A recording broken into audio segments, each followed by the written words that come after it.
Thank you to our exhibitors outside as well. I hope you got a chance to talk to as many of those exhibitors as possible and hear about their work, and hopefully we'll hear a bit more about some of their work in this discussion. What we're going to do is really talk about the challenge that Anna talked about in her opening remarks, which is how we move this work from where it's been at the margins, really, of public services to the mainstream over time. We'll talk about the context of the next few years in particular, I think, and the challenges and possibly opportunities of that. And we have four panellists to start that discussion. First of all, Mark Johnson from Use a Voice, who was outside. Hopefully you got a chance to hear about the work he's doing, and he's going to talk about that. And then Anna's going to make a few more remarks to set up our discussion. Jane Dudman, you know, from Guardian Public and Guardian Society, has done so much to promote this work, to share learning from it, and also Tony Bavard from University of Birmingham. He's going to talk about the policy thinking he's been doing, the research, but also the practical work he does in this area. So a few minutes each, and if we start with Mark about the work you're doing, where you came to this work from, what you're learning from it. Okay, well, so my name's Mark Johnson. I'm an author of a book called Wasted, Guardian Society columnist, and a founder of an organisation called Use a Voice.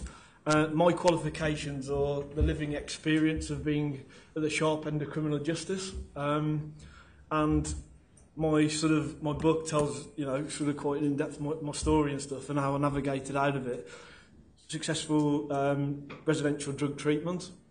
Emerge, I started a business in arboriculture, employing young offenders and using it as a rehabilitative tool. The woods is a very interesting experience, having 25 young offenders wielding chainsaws and learning to live and navigate into successful living.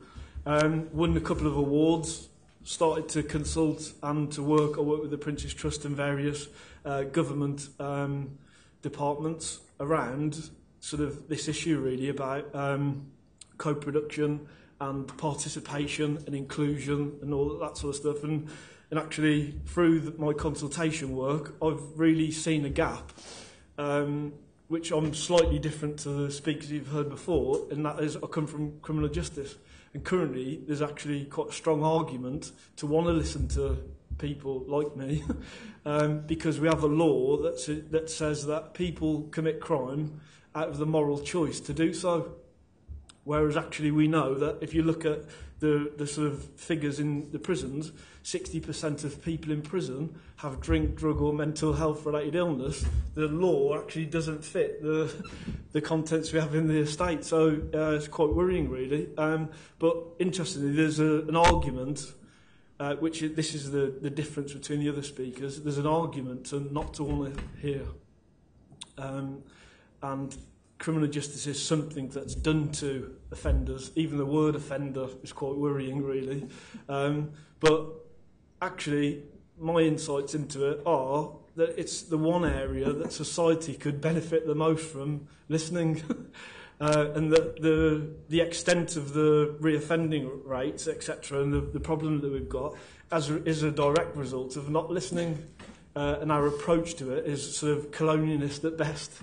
Of trying to predetermine the amateurs, and this was quite interesting what Ben said before, the amateurs going into sort of social situations with their clipboards and charts and taking away what they think the solution is and then regurgitating that solution onto a group of people and wondering why it doesn't work. So I set up Use a Voice. It's an organisation that's led by service users because I think to have real evidence of co-production or inclusion, you have the people that have been the problem running the services. That's the end goal as far as I'm concerned. And I'll try to create an organisation.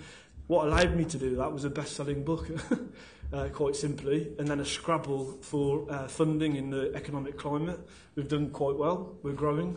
We're having discussions with very senior civil servants and ministers and and they've got their hand in their pockets finally as well. So it looks fairly promising. We run one of the flagship programmes of Prison Council. We found 20 prison councils in existence around the country. None democratic, because we believed in the democratic sort of model is the best process of service user engagement, because you get the compliant prisoner, wing cleaner, being dragged in front of the governor going, what do you prisoners think of this? You know, and it's a complete racket. Power is in control, you know. So we introduced this model to a very forward-thinking governor, Barry Greenbury. He's the manager of the Isle of Wight prison cluster, which is 3 prisons: Parkhurst, notorious, Camp Hill, and Albany, which are sex offenders. He's the manager, and on those 3 sites of 1,600 prisoners, we run Prison Council, which is a democratic process of election campaign and a model that allows service users to sit with service providers and enter this communicative dialogue very safely and fairly. Or you know, we're getting there. It's produced remarkable results. For our interest in it, as far as a rehabilitative tool, their interest in it is streamlining service delivery, which is interesting because, and you know, by our input, as the middleman, we try and sort of, you know, tell them where they're going sort of wrong. You know, in the council's existence, they've done the MPQLs, which is measurement of prisoner quality of life.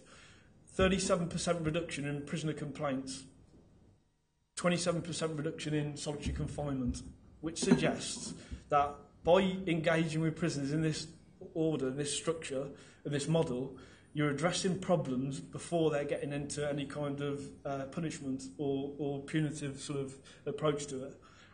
So as far as the prison authorities are concerned, they see it as a streamlining of services. But actually, engagement does so much more. It's an intervention. The conversation we're having with Senior Nond are they don't know where to place us.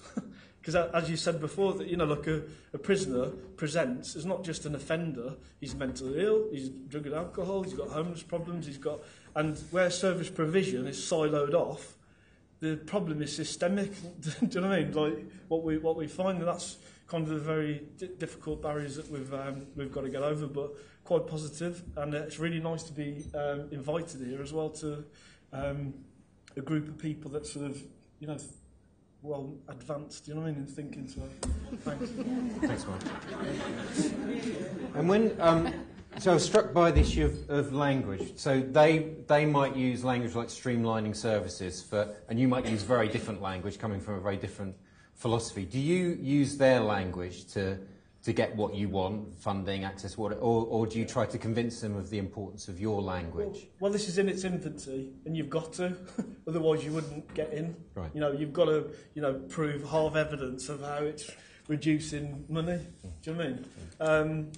The worry is, in this power battle that we will have as an organisation, is as they start to see the success of how it's being done, they will then try to cut us out as being like the referee, right, and think that the staff can do it themselves.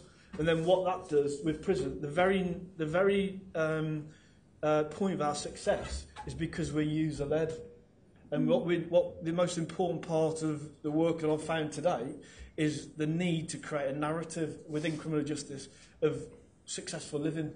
Yeah, to create a story of saying how you can get from there to there, because it doesn't exist. You know, it's broken and fragmented. You know what I mean? So I think that's first and foremost what we do.